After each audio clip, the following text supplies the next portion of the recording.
Hello and welcome you once again in this new session of English literature. Today now we are going to start with the lesson number 4, that is The Last Leaf, written by O. Henry. The story about an artist.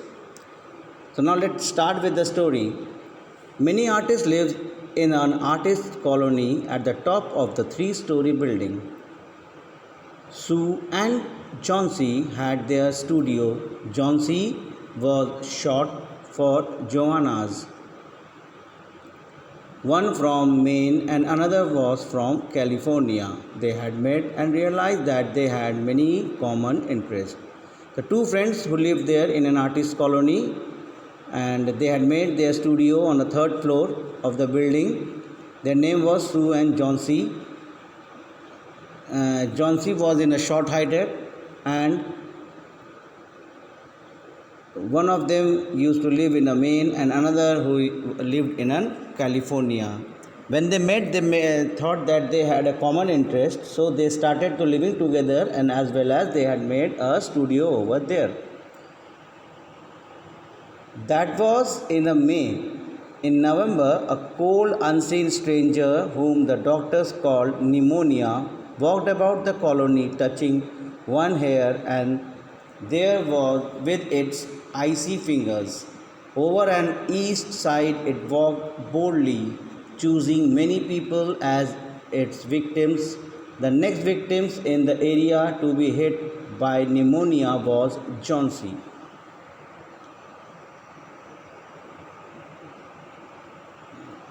So it was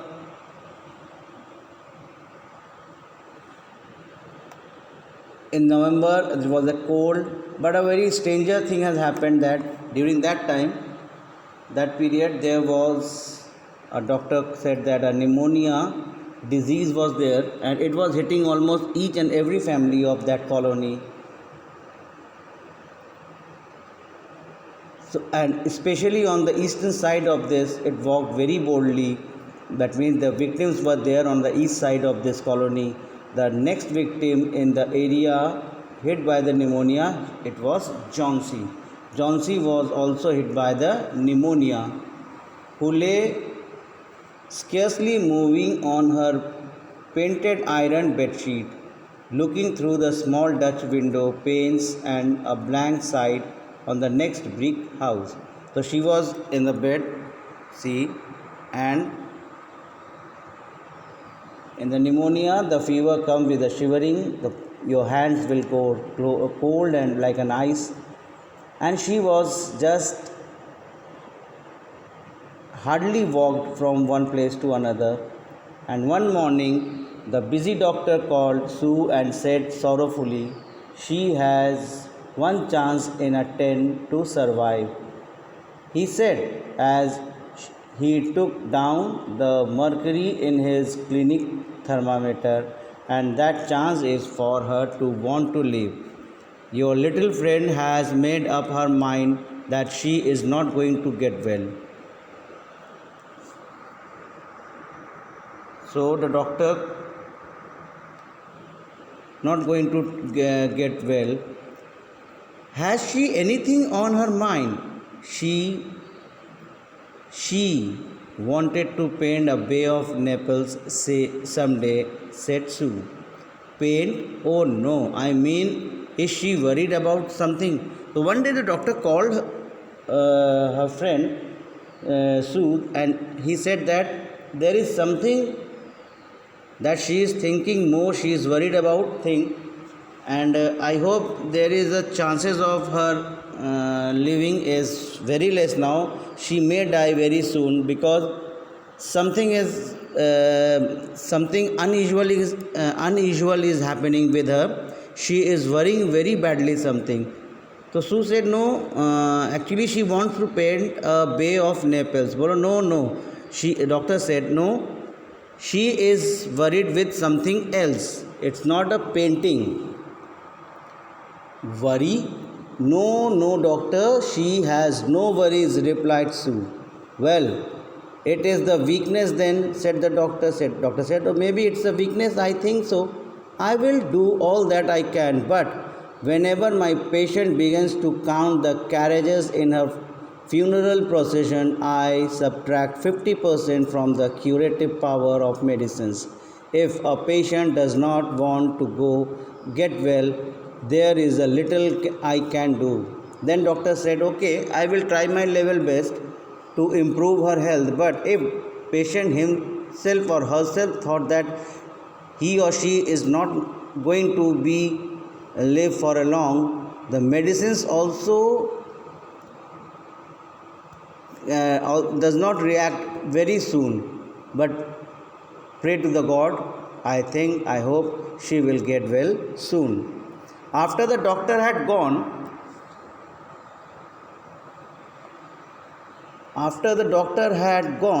Sue went into the workroom and cried her heart out. She began to cry in her office. Then she walked into her friend's room. Sue thought her friend was asleep and started working on painting. As Sue was sketching, she heard a low sound and several times repeated. She went quickly to the bedside. Johnsy lay scarcely making a ripple. Scarcely making a ripple means not at all moving. She under a bedclothes with her face towards the window. Her eyes were open wide.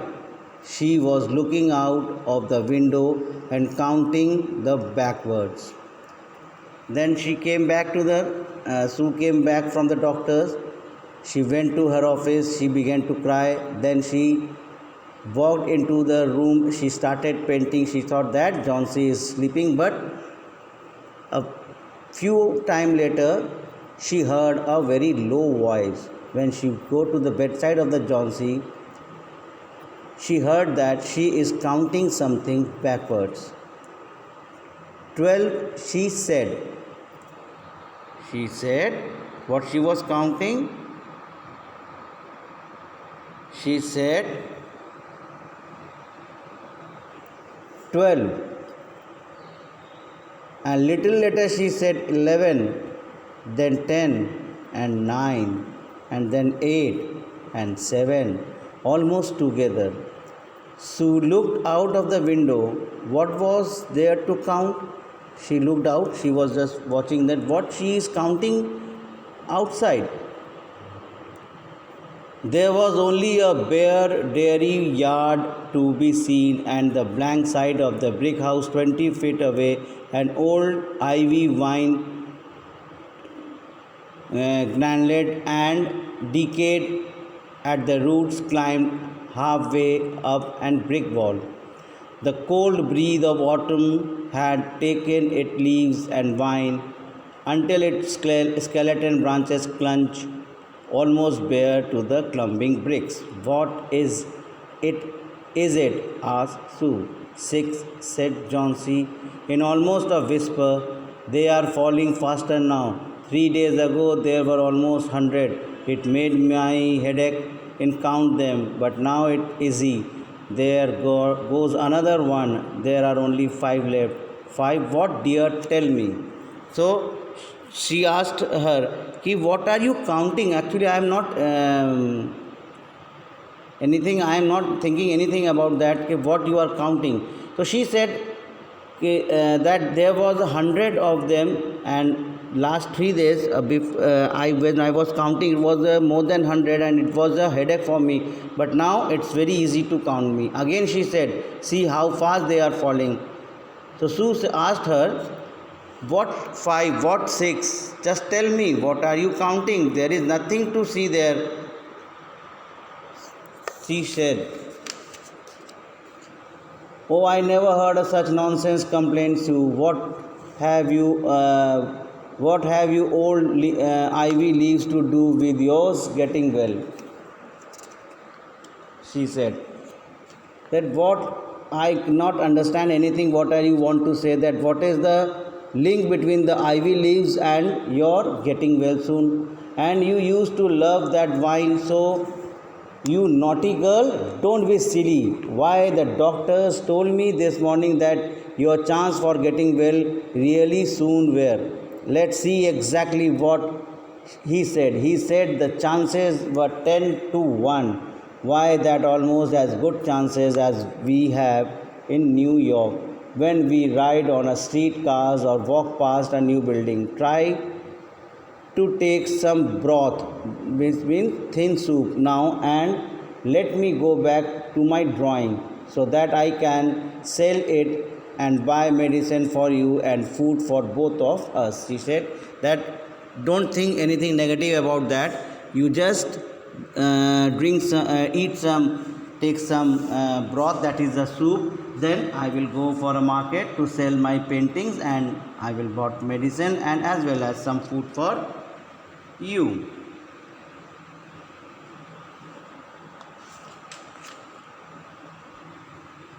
You need not get any more medicines, said Johnsy, keeping her eyes fixed out of the window.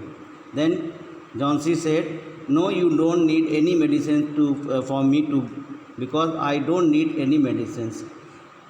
There goes another. No, I think want my any broth. That leaves just 4. I want to see that the last fall before it get dark. Then I will go to. She said that don't go and purchase any medicine for me, because I know only 4 leaves are left, and when the last leaf will fall down, I will also die. Then Johnsy realized what she wanted to say. She said, now what she said, Johnsy, dear, said Sue, bending over her, will you promise me to keep your eyes closed? No, look out at the window until I have finished working. I must hand those drawings in by tomorrow. I need a light, nor I would draw the curtain. Then she said, I am requesting you, Johnsy, please don't close your eyes and don't look after the window, because I want a light and I want to finish my painting. Otherwise, I am going to close the curtains. Could not you sketch in the other room? Asked Johnsy. I had rather be here by you, said Sue. Besides, I don't want you to keep looking to those silly ivy leaves.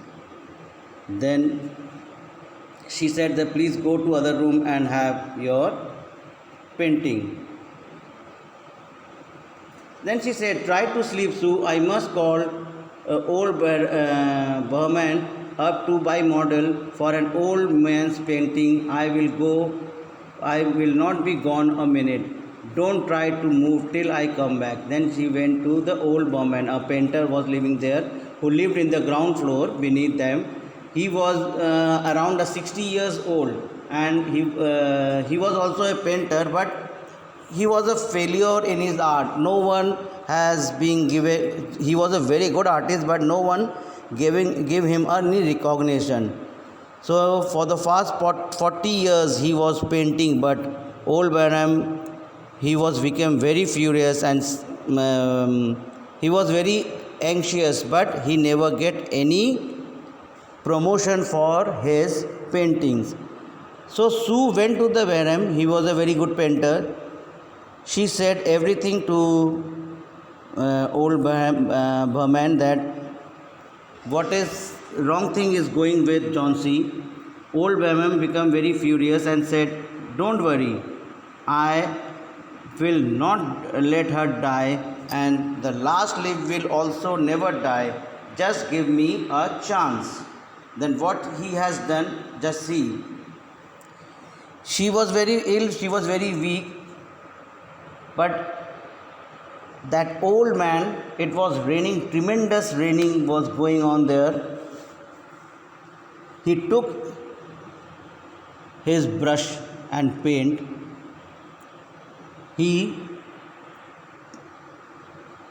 When it was raining, it was tremendous raining, cold wave was coming inside. So Sue has closed the window, and from the outside it was raining. Berman was painting a leaf.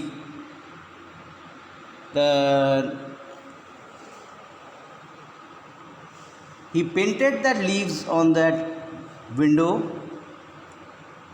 and it was so much raining that Berman caught pneumonia. The very next day, when the thunderstorm was stopped, the last leaf, it was painted on the window, but seems that it was looking that the last leaf was still in the ivy tree. When she saw that early in the morning, Johnsy felt that if leaf is there, my life is also there. And she suddenly started to taking enthusiasm in his life. She survived her life and she became fit one day. Then Johnsy came and said that Berman is no more. He died because of the pneumonia. His dream was fulfilled that his painting was being. Mr. Berman died because of the pneumonia and he was happy to save the life of Johnsy. His painting, that of the last leaf, make him success in his life. So that's all for today's session. Read this chapter, follow this video. We will meet in our next session with a new topic. Till then, have a nice day and take care of your health.